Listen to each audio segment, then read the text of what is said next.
एक बार की बात है, एक लड़का था। उसका नाम सबल था, जो नगर में रहता था। वह अपने जीवन से बहुत निराश था। उनकी निराशा का कारण यह था कि वह अब तक अपने जीवन में कुछ नहीं कर रहा था।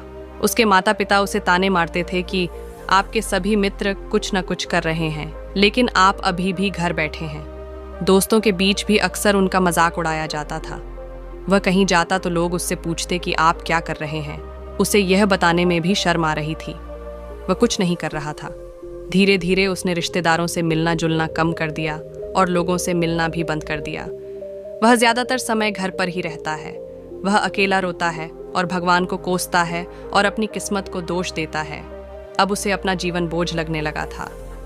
कभी कभी वह सोचता कि कब वह कुछ करने के योग्य बनेगा, और फिर वह सोचता कि जिंदा रहने से अच्छा मर जाना है। एक दिन वह अपने नगर की एक गली से गुजर रहा था। तभी उसने देखा कि एक उपदेशक दुआ और परेशानियों पर उपदेश दे रहा है। वह भी उसी भीड़ में सबसे पीछे बैठ गया और गुरु के प्रवचन सुनने लगा। उपदेशक कह रहा था, दुख एक शिक्षक की तरह है जो हमें जीवन की सच्चाई दिखाता है और हमें जीने का सही तरीका सिखाता है। आप चाहें तो जिंदगी जीना भी सीख सकते हैं। गुरुजी उपदेश दे रहे थे कि तुम चाहो तो कुछ भी हासिल कर सकते हो, और अगर चाहो तो एक कोने में बैठकर रो सकते हो। इन सभी बातों को सबल ध्यान से सुन रहा था, लेकिन शिक्षक की यह बातें पसंद नहीं आई। उसने खड़े होकर कहा कि कुछ भी सिखाने से आँख दूर नहीं होता। इसमें केवल दर्द होता है, दुख की पीड़ा अनंत है। ऐसा लगता है कि इसके बाद कुछ होने वाला नहीं है। इससे कुछ भी फर्क नहीं पड़ता है। इसके सामने तो मौत भी छोटी लगती है। उपदेशक ने कहा, फिर तुम्हारा दुख क्या है? सबल ने उसके सामने अपनी सारी व्यथा सुनाई और पूछा, मेरे दुख का कोई उपाय है तुम्हारे पास? ये सुनकर शिक्षक मुस्कुराए और बोले, तुम उस दिन मेरे पास आओ जब आपके जीवन में वास्तविक दर्द हो। मैं आपकी समस्या का समाधान अवश्य करूंगा। ये कहकर गुरु वहां से चला गया। सबल ने सोचा, कहीं मेरा दुख नकली तो नहीं है? क्या मैं जिस दर्द से गुजर रहा हूँ वह नकली है? मेरा दुख कोई नहीं समझ सकता। जब माँ बाप नहीं समझते तो गुरु क्या समझेगा? उनके दुखों से व्यथित होकर सबल ने एक फैसला लिया कि अब वह कुछ करेगा। सबल ने एक छोटा व्यवसाय शुरू किया, पर उसे सफलता नहीं मिल रही थी। लेकिन उसके घर वाले पूछते हैं कि क्या वह कुछ कोशिश कर रहा है? वह अपने व्यवसाय में लगा रहा और धीरे धीरे उन्हें सफलता मिलने लगी। फिर उसने गति पकड़ी और केवल 3 साल के अंदर ही वह एक बड़ा बिजनेसमैन बन गया। अब सबल के आसपास ऐसे कई लोग थे जो उसकी परवाह करता था, जो उससे प्यार करता था।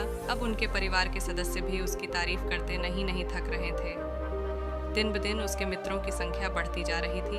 अब वह अपनी जिंदगी से बहुत खुश था। उनके कुछ दोस्तों ने उन्हें सलाह दी कि जब आप एक बड़ा बिजनेसमैन बनकर बहुत खुश हैं, तो सोचिए आपको कितनी खुशी होगी अगर आप इस शहर और इस राज्य के सबसे बड़े बिजनेसमैन बन जाते हैं।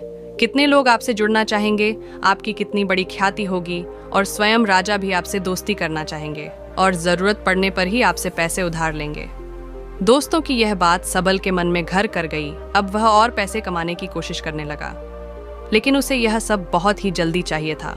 वह समय बर्बाद नहीं करना चाहता था। उनका अधिकांश समय इन चीजों को प्राप्त करने में गलाने लगा। इसलिए वह ऐसे काम करने लगा जो सही नहीं था। उसने बड़ा उधार लेना शुरू कर दिया। उसके दोस्तों से पैसे की मात्रा और अधिक मुनाफा कमाने के लालच में वह अपने माल में मिलावट करने लगा। उसने अन्य व्यापारियों के खिलाफ भी साजिश रची और उन्हें डराया धमकाया। जैसा उसके दोस्त कहते थे वैसा ही करता था। वह इन तरीकों से ज्यादा पैसा कमा रहा था, पर अब उसके जीवन में पहले जैसा चयन न था। उनके मन की शांति गायब हो गई थी और वह रात को सो नहीं पाता था। वह हंगामे में रहता था। वह सब कुछ पाकर भी उन्हें किसी चीज में सुख नहीं मिल रहा था। एक दिन सबल अपनी गाड़ी में कहीं जा रहा था। तभी रास्ते में उन्हें उपदेशक का आश्रम दिखाई दिया। वह रुका और गुरु के पास जाकर बोला, संत, आपने मुझे मेरे पास आने के लिए कहा था जब मेरे जीवन में सच्चा दुख आता है। अब मैं बहुत दुखी हूँ कि मेरी नींद हराम हो गई है। मुझे कहीं भी शांति नहीं मिल रही है। इस प्रकार सबल ने अपनी सारी समस्याएं गुरु को बता दी। गुरु ने कहा, जब तुम पहली बार मुझसे मिलने आए थे तब भी तुम किसी दुख में थे। आपने उस दर्द से क्या सीखा? सबल ने कहा कि सिर्फ सोचने और चिंता करने से कुछ नहीं होता। आपकी दृष्टि को सच करने के लिए यह कार्रवाई करता है, और सिर्फ काम करने से कुछ नहीं होता, परिणाम भी मिलना चाहिए। जब आपको लगता है कि आपका लक्ष्य हासिल नहीं होने वाला, तब राह में चाहे कितनी भी मुश्किलें आ जाएं, मन कितना भी निराश क्यों न हो, कितना भी लगता हो कि अब कुछ नहीं होने वाला है, तभी विश्वास करें, मैं जो भी कर रहा हूँ उसमें अवश्य सफल होऊंगा। लोग केवल सफल लोगों का सम्मान करते हैं। कोई कितना भी अच्छा क्यों ना हो, वह हमेशा लोगों की नज़रों में बोझ बने रहते हैं। ये सब सुनकर उपदेशक मुस्कुराया और बोला, जब आपके पास है तो ये वास्तविक दुख नहीं है। अपने जीवन में वास्तविक दुख आए तब मेरे पास आओ, मैं उसे ठीक कर दूंगा। सबल ने जाते समय साधु को सोने के सिक्कों से भरा घड़ा भेंट किया। घड़े को देखकर गुरु ने कहा कि यह मेरे किसी काम का नहीं है, उस पेड़ के नीचे गड्ढा खोदकर गाड़ दो। सबल ने घड़े को पेड़ के नीचे दबा दिया, जैसा कि गुरु ने बताया, और वहां से चला गया। कुछ दिनों से कारोबार ठीक चल रहा था, लेकिन व्यापार के गलत तरीके के कारण धीरे धीरे उसे व्यापार में घाटा होने लगा। उसकी सारी दौलत धीरे धीरे खत्म होने लगी और एक दिन ऐसा भी आया जब उसके पास कुछ भी नहीं बचा और उस पर कर्ज का बोझ चढ़ गया था। परंतु वह निश्चिंत था, क्योंकि उसने अपना सारा कर्ज अपने दोस्तों से लिया था। उसने सोचा कि उसके दोस्त बुरे वक्त में उनके साथ खड़े रहेंगे, लेकिन ऐसा कुछ नहीं हुआ। जैसे ही बुरा वक्त आया, दोस्त पहले उससे कर्ज मांगने लगे। अगर उसने कर्ज नहीं लौटाया, उन्होंने उसे जान से मारने की धमकी भी दी। उनके सभी शुभ चिंतक और प्रियजन उससे दूर हो गए। उसके दोस्त जो उसके साथ मस्ती किया करते थे, अब उससे दूर भाग रहे थे। उसका परिवार उसकी गलतियां और कमियां गिनने लगा। उनकी सारी संपत्ति नीलाम कर दी गई और उसके पास कुछ भी न बचा। जब उसने अपने पिता से मदद मांगी, पिता ने कहा कि मेरे पास थोड़ी सी संपत्ति है, मैं तुम्हारी माँ को क्या कहूँगा अगर मैं तुम्हें दे दूँ। ये संपत्ति हमारा अंतिम उपाय है। सबल के मन में गहरा दुख छा गया। उसके आसपास कोई नहीं था जो उनके दुख को समझ सके, जो उसे संभाल सके। जनता के इस विश्वासघात के कारण वह अंदर से टूट चुका था। वह सोचने लगा कि अब जीने का क्या मतलब है, अब मौत ही मेरा सहारा है। वह आत्महत्या करने के लिए पहाड़ी पर जा रहा था। तब से उसे याद आया कि उस शिक्षक ने उससे कहा था, मेरे पास आओ जब तुम्हारे जीवन में वास्तविक दुख हो। सबल गुरु के पास गया और अपनी सारी व्यथा सुनाई, आंखों में आंसू लिए। उसने कहा, हे गुरुजी, मेरे दुख का निवारण कीजिए। गुरु ने कहा, जब जीवन में असली दुख होता है तब मेरे पास आ जाना, मैं इसे ज़रूर ठीक करूँगा। सबल ने कहा कि ये क्या हो रहा है, मेरी ज़िंदगी में अभी दुख नहीं है, तो आखिर असली दुख क्या है? गुरुजी ने सबसे कहा कि पहले आप मुझे बताओ, आपने अपने दुख से क्या सीखा? सबल ने कहा कि मैंने वह सीखा, जो लोग हमारे जीवन में आते हैं वह हमारी सफलता और प्रगति के कारण वो हमें धोखा ज़रूर देंगे, क्योंकि बुरे समय में वे हमारे साथ नहीं खड़े होंगे। वे अच्छे समय में ही हमारा फ़ायदा उठाएंगे और बुरे समय में हमें छोड़ देंगे। उन लोगों पर ही भरोसा करें जो हमारे बुरे समय में हमारे साथ खड़े रहते हैं, लेकिन ऐसे लोग बहुत कम होते हैं। लेकिन जिनके पास है उन्हें उनकी सराहना करनी चाहिए, उनका अपमान नहीं करना चाहिए। मैंने कभी भी किसी के खिलाफ साजिश नहीं रखना चाहिए। अपना काम ईमानदारी और धैर्य से करें और कभी लालची मत बनो।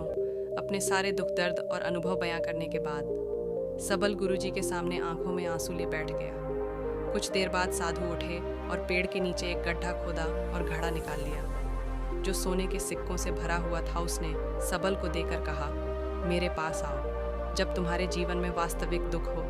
सबल ने अपने शिक्षक को धन्यवाद दिया और उसे प्रणाम करके चला गया। उस पैसे से उन्होंने एक छोटा सा व्यवसाय शुरू किया। अब वह छोटा व्यापारी बनकर भी खुश हैं। उन्होंने पूरी लगन और ईमानदारी से कारोबार किया। जल्द ही वह अपने शहर का एक बड़ा व्यापारी बन गया। उनका जीवन सुख सुविधाओं से भरा हुआ था। लेकिन कोई कितना भी अच्छा क्यों ना हो, लेकिन जीवन में दुख आता है तो सबल के जीवन में भी दुख आते थे। अपने माता पिता की मृत्यु के रूप में वे दोनों एक ही दिन मर गए। सबल अपने माता पिता से बहुत प्यार करता था, इसलिए उनके निधन से उन्हें गहरा सदमा लगा। वह शवों को ले गया, दोनों को श्मशान घाट ले गया जहां अंतिम संस्कार किया गया। वहां उसने अपने माता पिता का शव जलता हुआ देखा तो उनका मन बेचैन हो उठा। उसके मन में कई सवाल उठने लगे। वह घर वापस आ गया, इसीलिए उसने अपने माता पिता के घर और संपत्ति को देखा जिसके लिए उनके पिता हमेशा लड़ते रहे, आज जो छूटा पड़ा है। जिन्होंने इसकी देखभाल की, इसके लिए लड़ने वाले इस दुनिया से चले गए। उसके पिता ने जो कुछ कमाया वह सब यहीं रह गया। एक दिन पहले तक उसके पिता मारपीट करते थे किसी के साथ उसकी संपत्ति के लिए। आज वो खुद इस दुनिया से चले गए। उसका मन ऐसे अनेक विचारों के बवंडर में था। वह अंदर से अकेला और डरा हुआ महसूस कर रहा था। वह खाली महसूस कर रहा था। उसे लगा कि कुछ है, वह समझ नहीं सका, इसलिए वह गुरु के पास गया। उसे देखकर गुरुजी ने कहा, क्या जीवन में कोई दुख है? सबल ने कहा, वैसे तो जीवन में कोई दुख नहीं है, सब कुछ अच्छा चल रहा है, लेकिन आज मेरे माता पिता का देहांत हो गया है। मैं इस घटना से बेहद दुखी और परेशान हूँ। गुरुजी ने कहा, इसमें दुखी होने की क्या बात है? एक दिन सबके अपनों को मरना है, कोई न कभी जिया है और न कभी रहेगा। एक दिन तुझे भी मरना है, शायद तुम कल ही मर जाओगे, या आप आज भी मर सकते हो। सबल ने कहा, क्या कह रहे हो गुरुजी, मैं भी मर जाऊंगा, लेकिन मैं अभी जवान हूँ। गुरु ने कहा कि सब जी रहे हैं इस भ्रम में कि मृत्यु केवल दूसरों को आती है, बड़ों के पास ही आती है, लेकिन जवान और बूढ़े मर जाते हैं, बच्चे मर जाते हैं। मौत का उम्र से कोई लेना देना नहीं है, यह सभी को प्रभावित करता है। मास्टर जी की ये बातें सबल के मन में घर कर गईं और वह चुपचाप चला गया, लेकिन उसका मन अभी भी बेचैन था। वह खाली महसूस कर रहा था। वह सारा दिन अपने बारे में ही सोचता रहा कि वह कौन है, वह इस दुनिया में क्यों आया है, क्या जीवन का लक्ष्य केवल चीज़ों को खाना और मरना है। ऐसे कई सवाल उसके दिमाग में लगातार उठ रहे थे, लेकिन उन्हें अपने किसी भी सवाल का जवाब नहीं मिल रहा था और उसका दुख दिन ब दिन बढ़ता ही जा रहा था। इसलिए कुछ दिन बाद वह फिर से गुरुजी के पास पहुंचा और बोला, हे स्वामी, मैं बहुत दुखी हूँ, क्योंकि मैं यह नहीं जान पा रहा हूँ कि मैं कौन हूँ और मैं इस दुनिया में क्यों आया। ये सुनकर गुरुजी मुस्कुराए और बोले, आज आपके जीवन में पहली बार सच्चा दुख उत्पन्न हो गया है। ये वास्तव में दुख कहलाने के लायक है। हम नहीं जानते कि हम कौन हैं, हम क्यों आए हैं, क्या करें, कैसे करना है। सबल ने अपने गुरु से कहा कि उसकी दुर्दशा दूर करो। गुरु ने कहा कि हम सभी इंसान हैं, जीवन भर संग्रह करते रहते हैं। सबल ने कहा कि सभी इंसान जीवन भर धन, सम्मान, परिवार, प्रतिष्ठा, मित्र, शत्रु आदि जमा करता है। गुरु ने पूछा, क्या हम एकत्रित की गई चीज़ों में से कुछ भी अपने साथ ले जा सकते हैं? सबल ने कहा, कोई भी इंसान अपने साथ कुछ भी नहीं ले जा सकता, वह सिर्फ अकेला ही जाता है। मेरे माता पिता भी अपने साथ कुछ भी नहीं लेकर गए। सब कुछ धन संपत्ति वैभव सब कुछ यहाँ पर छोड़ कर गए। शिक्षक ने कहा, अब मेरी बात ध्यान से सुनो। इस संसार में हमें जो संग्रह करना चाहिए वह हम नहीं करते। चीज़ें हमारे सामने होती हैं, लेकिन हम उन्हें देखने की कोशिश नहीं करते। हमें इस दुनिया में जो कुछ भी इकट्ठा करना है वह हम खुद हैं। हमें खुद को जुटाना होगा ताकि जब हम मरें तो हम एकजुट हो सकें। और खुद को पहचानने में सक्षम होने के लिए हम अंदर बंटे हुए हैं। हम प्यार, नफरत, गुस्सा, ईर्ष्या में बंटे हुए हैं। क्रूरता, धन, स्थिति, प्रतिष्ठा, सम्मान, पहचान, धर्म, जाति, सैकड़ों हजारों ऐसी चीज़ों और इच्छाओं में हम विभाजित हैं और टुकड़ों में जीवन जी रहे हैं। इस विभाजन के कारण हमारी चेतना कभी एक नहीं हो सकती। हमारी चेतना शक्ति बिखरी हुई है, इसलिए हमारे पास इतना समय नहीं है, इतनी ऊर्जा नहीं कि हम मुड़ सकते हैं और अपने भीतर देख सकते हैं। वास्तव में धन, सम्मान और सुविधाओं का अभाव, लोग इसे दुख समझते हैं और जीवन भर के लिए जो दुख कहकर रोते रहते हैं और समाधान खोजने का प्रयास करते रहते हैं, उन्हें अपना समाधान कभी नहीं मिलेगा, क्योंकि जिसे लोग दुख कहते हैं वह वास्तविक दुख नहीं है।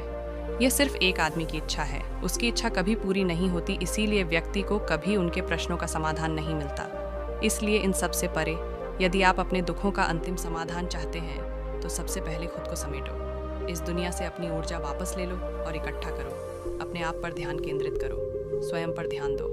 अपनी मृत्यु से पहले अपने आप को जानने की कोशिश करो, बिखरो मत। सबल ने कहा, तो गुरुजी, क्या हम इस संसार को छोड़ दें? हमारी सभी इच्छाओं को मार देना चाहिए। किसी से प्रेम नहीं करना चाहिए, धन संग्रह नहीं करना चाहिए, सम्मान की आशा छोड़ देनी चाहिए। शिक्षक ने कहा कि भावनाओं और इच्छाओं ऐसे बिखरे हुए मनुष्य में से निकल आओ, जैसे कोई पत्थर पहाड़ से गिरे जिस पर पर्वत का कोई वश नहीं है सिवाय देखने के, परेशान होना और कुछ खोना, वैसे ही बिखरे हुए मनुष्य की इच्छाएं बेकाबू और दर्दनाक हैं। उसका अनियंत्रित मन इच्छा करता रहता है और कल्पना करता रहता है और यह दुख देता है। लेकिन जब एक व्यक्ति अपने मन को एकत्र करता है तो वह जो कुछ भी करता है वह उसके नियंत्रण में होता है। फिर उसकी इच्छा से इच्छाएं भी उत्पन्न होती हैं। सबल ने कहा कि आपने मेरे असली दुख का समाधान कर दिया। आपका बहुत बहुत धन्यवाद। अब से मैं खुद को समेटने, खुद को तराशने की कोशिश करूंगा। गुरुजी ने कहा कि मानव शरीर में बहुत ऊर्जा और शक्ति है, लेकिन यह फालतू के कामों में बटा हुआ है, बेकार की बातों में लगा हुआ है। यह एक बहुत ही शक्तिशाली मशीन की तरह है। एक बच्चे के हाथ में रखा जा रहा है और वह बिना सोचे समझे अपनी शक्ति बर्बाद कर रहा है और बिना किसी नियंत्रण के। इसीलिए इस शक्ति पर ध्यान दें, अपनी चेतना और इसे इकट्ठा करें। सबल को अपने प्रश्नों का उत्तर मिल गया। उसने अपने गुरु का शुक्रिया अदा किया और चुपचाप चला गया। दोस्तों, उम्मीद है आपको यह कहानी पसंद आई होगी। अगर आपको यह कहानी पसंद आई हो तो अपने दोस्तों और परिवार के साथ ज़रूर शेयर करें और हमारे चैनल को ज़रूर से सब्सक्राइब करें। धन्यवाद।